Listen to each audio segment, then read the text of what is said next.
doing this once. I'm doing this one time. This isn't becoming regular. This is my second video on Odyssey. Definitely will not be the last, but this has been playing on my mind, and I felt I'd compile it all together and address it all together in the most coherent way I can. Although the title is about Odyssey breaking canon and why it's fundamentally wrong, there's also some criticisms I want to debunk as well, because there's a lot of invalid criticism floating around too. A lot of these things were brought to my attention on Twitter after I asked the community to come together and give me their major criticisms for Assassin's Creed Odyssey regarding lore as an Assassin's Creed fan. Okay, so without further ado, let's go ahead. I'm going to try my very, very best to explain everything in detail, but there may be slight things that I miss or don't articulate perfectly, and to that, I just hope that you understand there's some nuance to what I'm saying, and to understand the point I'm trying to get across, as opposed to my words at face value. In addition to all the people who will see this video and say, wait until the game is out, you don't know the reason, there might be a good explanation. Stop. Please stop. I've been doing this for 11 years. I know this franchise like the back of my hand, better than the back of my hand. I know Ubisoft inside and out. I know how they operate, how the development of this franchise works. Trust me when I say that what we see is what we get. I will go on the record right now, and you can come back to this video when the game is out. There is nothing more to this game. Trust me. The game will not have some huge revelations explaining off these concerns. The game will not fit into pre-established lore. It will do its own thing and explain it off with the most surface level bullshit possible to get by and release their RPG game to make money off of industry trends. Okay, here we go. What is a memory, Mr. Miles? It's the recollection of a past event. Before we get into the thick of any of my major issues, let's establish the lore which was explained to us on how exactly the Animus works. Within Assassin's Creed, the human body not only houses an individual's memory, but the memories of their ancestors as well. Genetic memory. It's explained that migration, hibernation, reproduction isn't just down to animal instinct, but the fact that beings hold knowledge absent the requisite first-hand experience. Human DNA functions as an archive. It contains not only genetic instructions passed down from previous generations, but memories as well. The Animus lets you decode and read those DNA files to render them in a simulated, three-dimensional space to be viewed. Now people would say, but think about the Abstergo Entertainment Animus. They established and explained the way their products work are basically video games to be played and experienced by the public. Not just viewing memories, but actually playing a game based on collected memories, which is true. This is the case. And the Animus being sold by Abstergo to the public allows for people to download memories from the Helix servers and play those memories and interact with them rather than just view and experience. The difference here is that those products have already been tampered with by Abstergo. They've chosen specific parts of memories and combined those with a game engine and a user control system to allow for people to interact and play memories as a game. The memories on their own don't allow for this. The Animus on its own doesn't allow for this. Abstergo researched through memories as we see in Assassin's Creed 4, and they use those memories to compile together the best bits, and then they put those into a video game which can be played through Animus and the Helix. So a base Animus just decoding genetic memory cannot be directly interacted with. It is not a simulation created based on memories, it's a 3D rendered representation of memories encoded in one's DNA. Now, to take this further and explain why Desmond has puppeteer controls in Assassin's Creed 1, these are to keep him synced with his ancestor. Desmond isn't in the Animus controlling Altair, he's in the Animus and he's synced to Altair. He has those controls in air quotes so that he is able to fully experience Altair's memories. When he's in the Animus, Desmond feels as though he is the one moving and is the one choosing what he's doing because he's linked up through these puppeteer controls. If Desmond were to try and take control, he would desync and be kicked out of the Animus, like we saw at the start of Assassin's Creed 1 in the novel Heresy, and quite strangely, this was one of the few things that the movie nailed. Going further back in one's own ancestry via your own DNA, such as Desmond to Ezio, always got muddier. The DNA always got harder to decode the further back you went in your own DNA, which is why when Sean asks Desmond in Assassin's Creed 3 if he wanted to try turning the Animus dial back to the first civilization, Desmond asks him, Do you really think that would work? And Sean says there was never really any loss of fidelity when you visited Altair, although that was 1,000 years ago, whereas I'm talking 70,000 years ago. Which proves that the further back you go, the harder it is to sync, but also the more corrupted and muddy the genetic memory is. Imagine it this way, you take a picture of a picture of a picture over and over and over again for thousands of years. You'd never really be able to see the original image, and that's exactly how the animus works when trying to decode old memories. And so it's very, very hard to synchronize with it. And what this would result with is either Assassin's Creed 1's beginning where Desmond couldn't sync, or with this image of the first civilization that was in Assassin's Creed Unity, where you can see that this is a mess and clearly they couldn't access the genetic memory properly, which all lines up with exactly how this works in the Assassin's Creed universe. Now, the issue with Odyssey is their reason for dialogue options, their reason for choosing male and female, and for any of your choices in the game is that Layla's animus is able to fill in the gaps in the otherwise corrupted DNA which is found. The DNA from an old mercenary, and for whatever reason, they don't know the gender, and so Layla's animus is just simply able to fill that in. This is not how the animus works. Layla's animus is different is not a reason that sits well with me or even makes sense to use. Why is her animus different? Let's hear how it works the same way the original animus was fully explained and was stuck to for 9 years. Layla's animus is different is not and never will be a valid excuse until they explain what makes her animus different specifically and why it works how it does within the confines of the lore they've established over the past 11 years. You can't suddenly change the rules and expect me to accept that as a valid reason for why this doesn't adhere to the previously established rules when it directly contradicts it. Just because Ubisoft tells you something is so, doesn't mean it makes any fucking sense. Miss Stillman has made some modifications to the animus. You should be able to remain inside even longer now. This brings me nicely onto my next point, the simulation.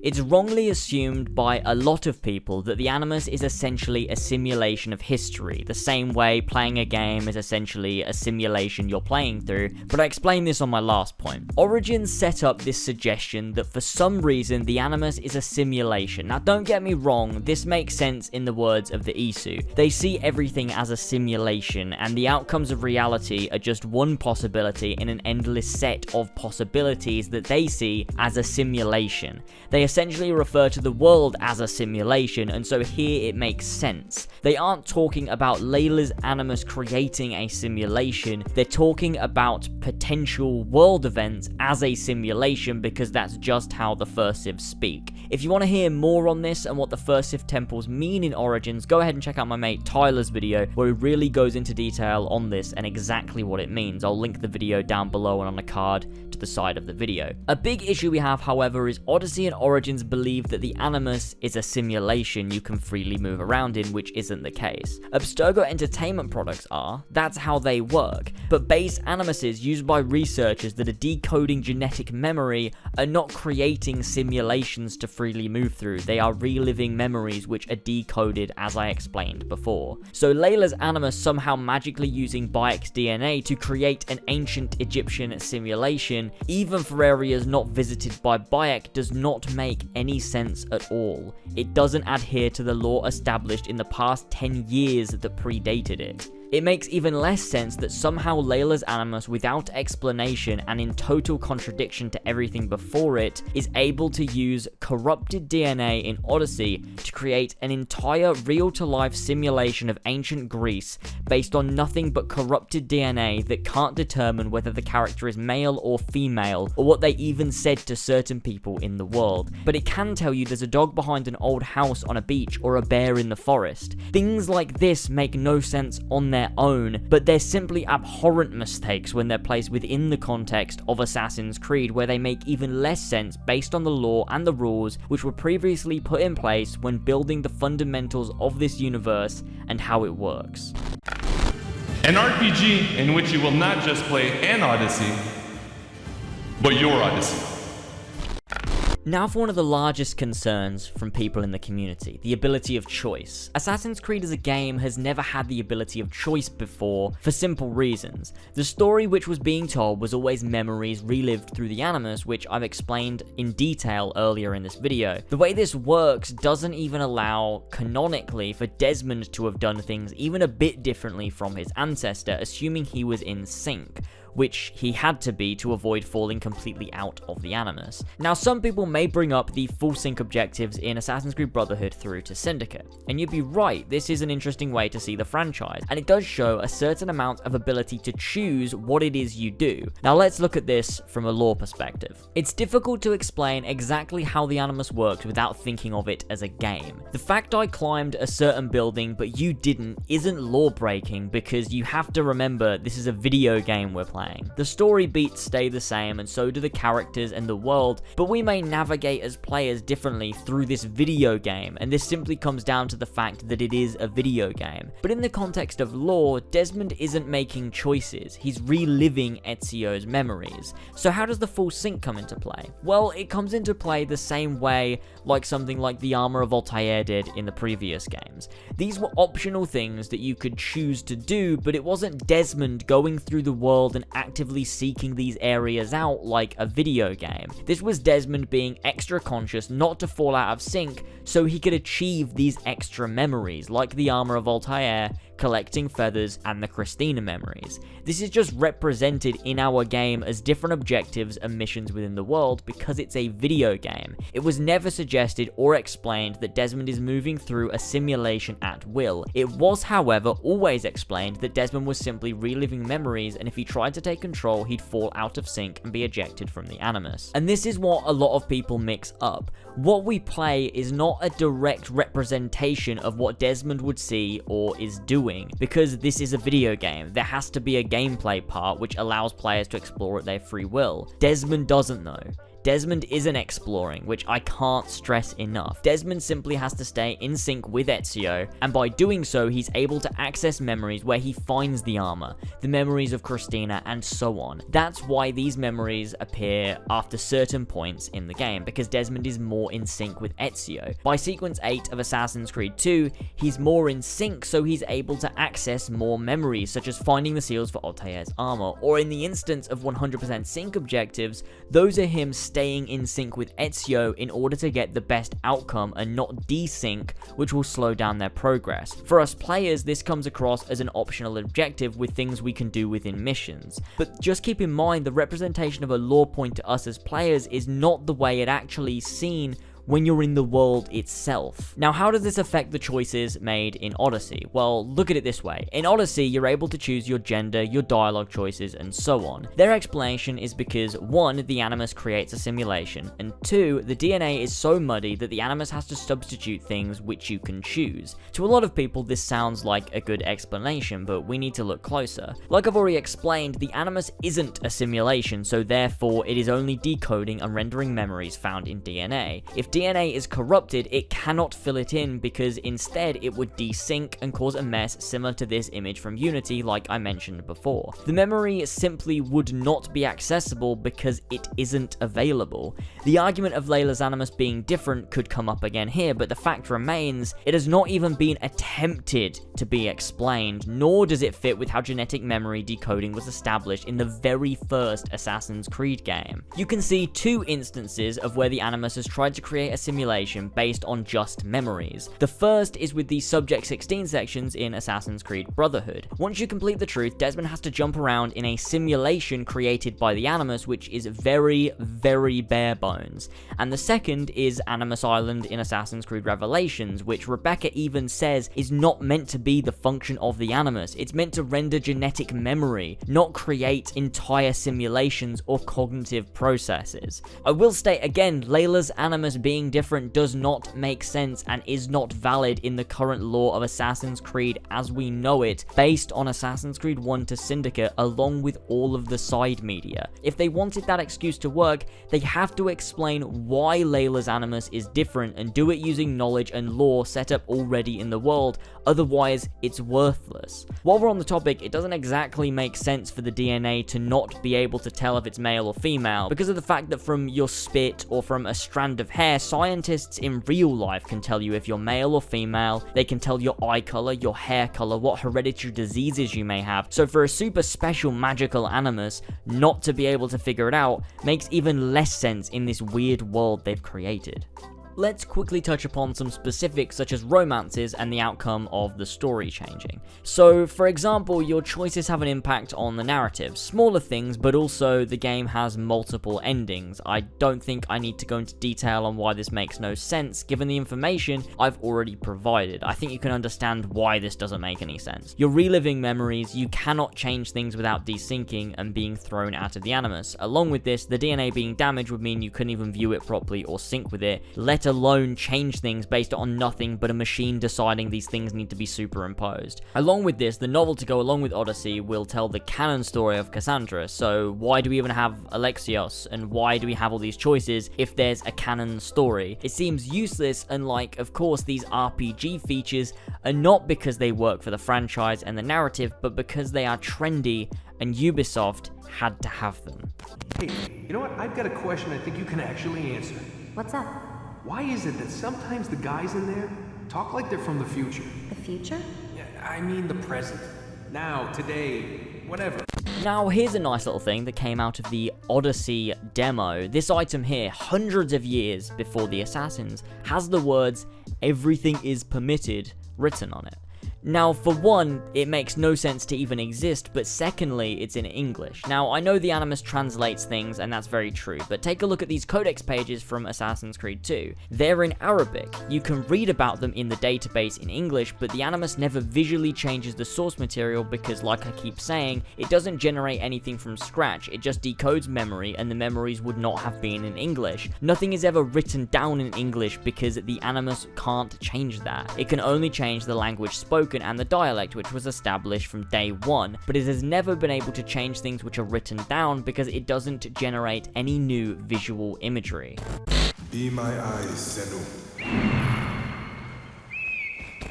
Okay, let's quickly talk about the eagle since people wanted me to. Now, I had a problem at first with the eagle in Origins. When we heard about it during the Empire speculation, it made no sense to me. It still doesn't really, but it's one of those things where I can suspend my disbelief. You see, Senu should have been explained, and I'll stand by that, but what I see is another symptom of the Animus creates a simulation. It allows for Layla or the player to use Senu to scout the simulation, which, like I've explained, shouldn't be a thing to begin with, and it isn't Bayek seeing through Senu's eyes like most people think. She's just a well-trained scouting bird that the Animus allows you to follow and control because they're saying we're in a simulation as opposed to reliving memories, and Senu and Icarus is just a symptom of this. It's something I don't have a major issue with, as it could fit into lore quite well in the same way travel speed from Assassin's Creed 4 did, or the camera flying around viewpoints in all the games. The camera simply pans up to Senu for the player and not because Layla is actually controlling or seeing through its eyes. So the bird can easily fit into correct lore. Although it's a stretch, it's one I can easily accept, although it really should have been explained.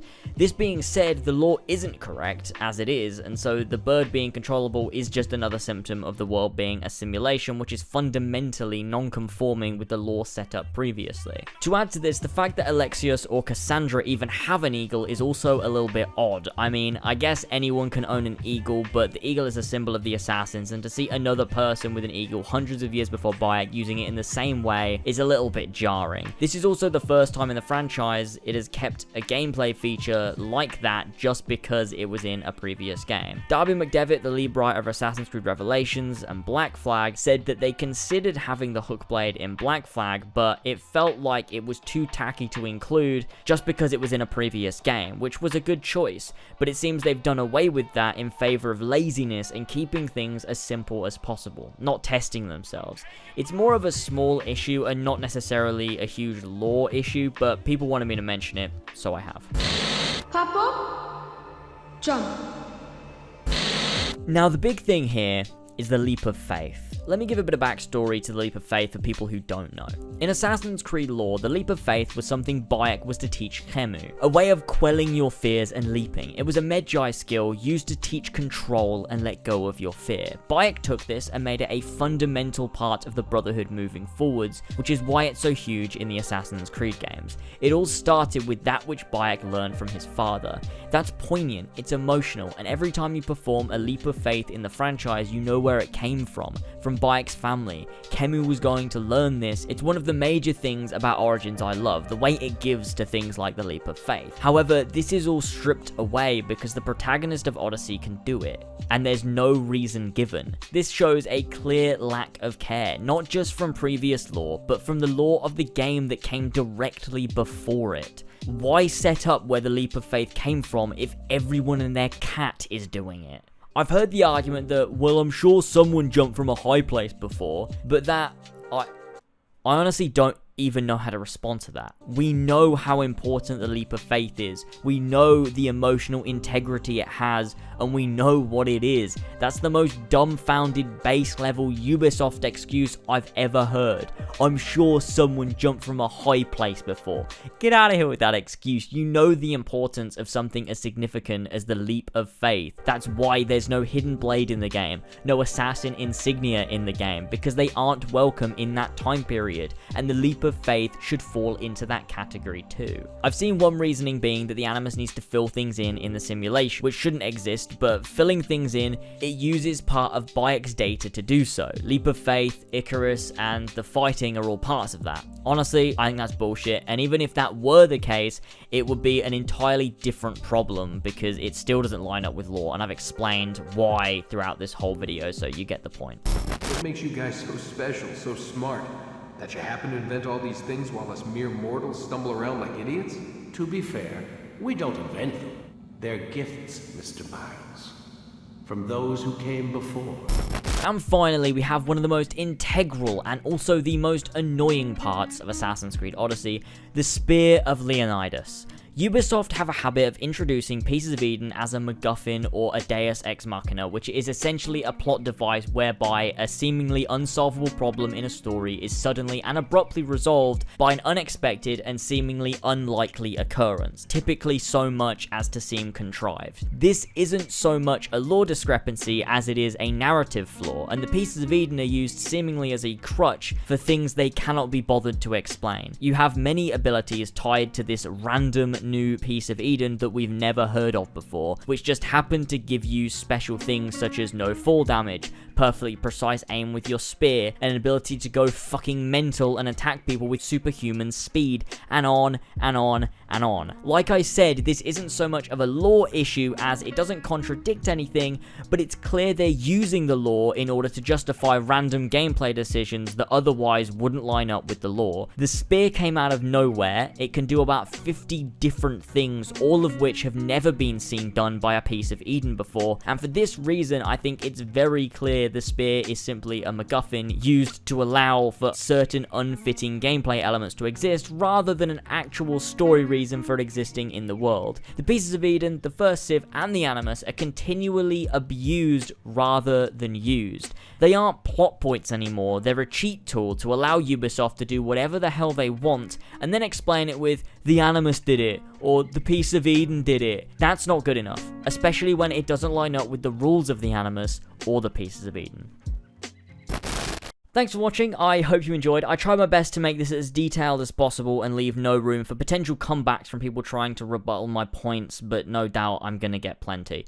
I felt all of this needed to be laid out once and for all. I tried as hard as I could to go in with just facts in this video and not my own opinion. Of course, in some areas, my opinion had to be added, but 95% of this video is based on just facts from the lore and not my own opinions on the franchise. So hopefully you can all understand what's going on. Anyways, thanks so much for watching. Don't forget to like and sub and all that good stuff. Let's get discussing in the comments, and I'll see you all soon for my Crew 2 video. Goodbye.